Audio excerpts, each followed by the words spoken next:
Hello दोस्तों, नमस्कार। स्वागत है आपका दीप सागर दर्शन में।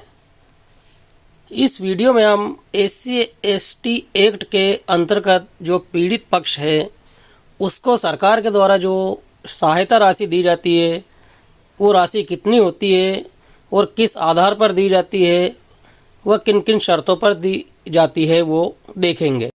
पीड़ित जब इस प्रकार के केस में उलझता है तो वो दैनिक रूप से रोजी रोटी नहीं कमा पाता है। इस स्थिति में उसके जो आर्थिक स्थिति सुचारू रूप से चलती रहे और किसी प्रकार की आर्थिक क्षति न हो पाए, इसी आधार पर पीड़ित को सरकार के द्वारा धनराशि मुहैया कराई जाती है, जो कि अलग अलग स्वरूप में होती है, अलग अलग अपराध के अंतर्गत अलग अलग हिसाब से होती है, जो कि हमेशा एक जैसी नहीं होती है, जो घटती बढ़ती रहती है।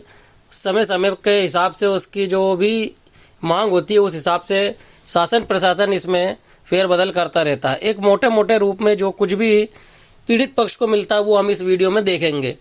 तो शुरुआत करते हैं। आपको जानकारी के लिए बता दें कि SC/ST एक्ट के अंतर्गत यदि कोई झूठे मुकदमा दर्ज करता है इस लालच से कि हमें कुछ पैसे मिल जाएंगे, तो ये उनकी गलत फहमी है।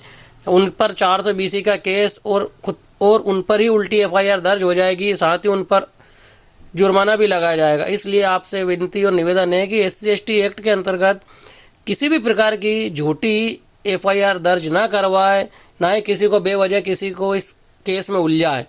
यदि आपके साथ कानूनी तौर पर वास्तविक रूप से जाति के आधार पर ही अन्याय होता है तो आप SC/ST एक्ट का सहारा ले सकते हैं, जिसमें शासन आपका सहयोग पूरी तरह से आर्थिक और कानूनी दोनों तरीके से करती है। तो शुरुआत करते हैं जो मिलने वाली आर्थिक सहायता है उसके बारे में।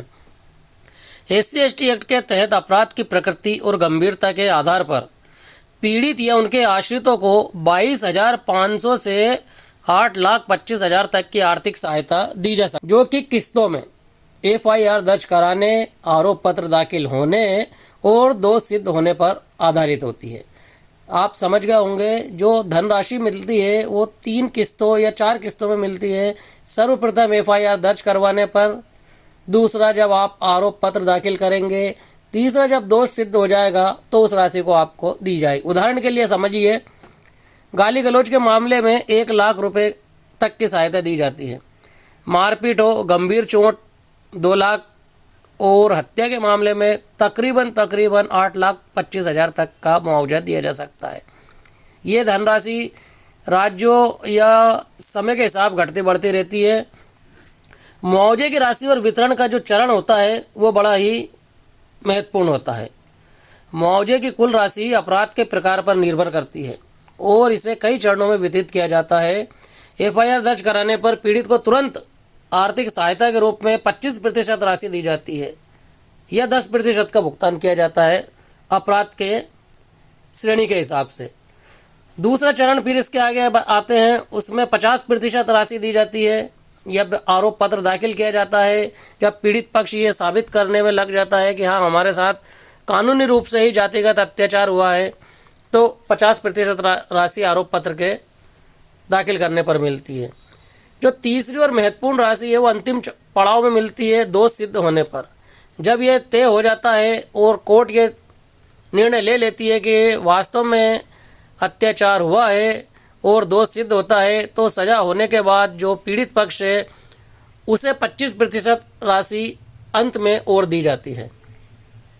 विभिन्न अपराधों के लिए अनुमानित मुआवजा हमने उदाहरण के द्वारा समझा है, फिर भी यदि आप मोटे रूप पर फिर से रिपीट सुनना चाहते हैं तो बता दें, गाली गलौज और अपमानित करने के आधार पर 1 लाख रुपए तक की सहायता राशि होती है। मारपीट, गंभीर चोट के मामलों में 2 लाख रुपए तक की राशि इसमें मुहैया कराई जाती है।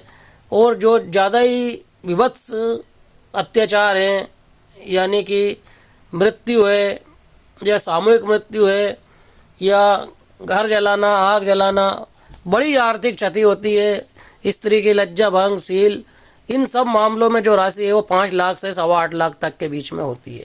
यानी कि काफ़ी गंभीर समस्या जब सामने होती है तो SC/ST एक्ट में इतनी राशि भी सरकार मुहैया कराती है, जिससे कि पीड़ित पक्ष को राहत मिल सके, उनका जो प्रभावित परिवार है वो अपना जीवन यापन आसानी से कर सके और किसी प्रकार का जो कानूनी तौर पर जो समय बर्बाद होता है उसमें जो वो आमदनी नहीं कर पाते हैं उसकी क्षतिपूर्ति इस प्रकार से की जा सकती है।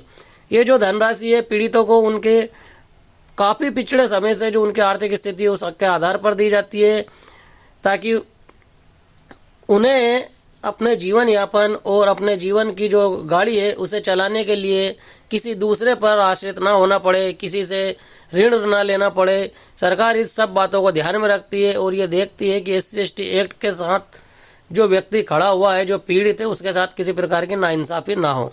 इस प्रकार वीडियो में हमने जाना है मृत्यु के मामलों में भी आश्रितों को लाभ, हत्या मृत्यु के मामले में भी पीड़ित के आश्रितों को 5,000 प्रति माह पेंशन और महंगाई भत्ता मिलता है। सरकारी नौकरी का जो प्रावधान होता है वो हत्या या मृत्यु के मामले में दोष सिद्ध होने के बाद ही परिवार के किसी एक सदस्य को सरकार, संबंधित सरकार या राज्य सरकार चाहे तो एक सरकारी नौकरी भी दे सकती है। महत्वपूर्ण जानकारी में अभी इतना ही। यदि मुआवजे की राशि सीधे पीड़ित के आधार से जुड़े खाते में डायरेक्ट भेज दी जाती है, किसी प्रकार के बैंकों के चक्कर नहीं लगाने पड़ते हैं। SC/ST एक्ट के तहत शिकायत करने का उद्देश्य पैसे कमाना नहीं होना चाहिए। आपको फिर से हम ये नोटिस करवा देते हैं कि SC/ST एक्ट के तहत शिकायत करने का उद्देश्य पैसे कमाने नहीं होना चाहिए। यदि कोई इस प्रकार का अगर गलत उपयोग करता है तो उसके खिलाफ कानूनी FIR दर्ज की जाएगी, कानूनी कार्रवाई की जाएगी और 420 के केस में उसके बंद किया जाएगा। इसलिए यदि केस को समझौते के आधार पर समाप्त किया जाता है तो सरकार से मिली आर्थिक सहायता वापस करनी भी पड़ सकती है। बहुत ही सोच विचार के हमें इस केस में आगे बढ़ना चाहिए ताकि दोनों पक्षों को सही न्याय मिल सके। वीडियो में इतना ही। यदि आप इस SC/ST एक्ट से संबंधित और भी जो विचार या प्रश्न आपके दिमाग में उठ रहे हैं तो हमारे चैनल पर जाकर आप इससे संबंधित और वीडियो देख सकते हैं।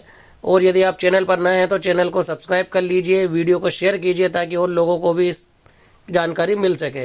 धन्यवाद।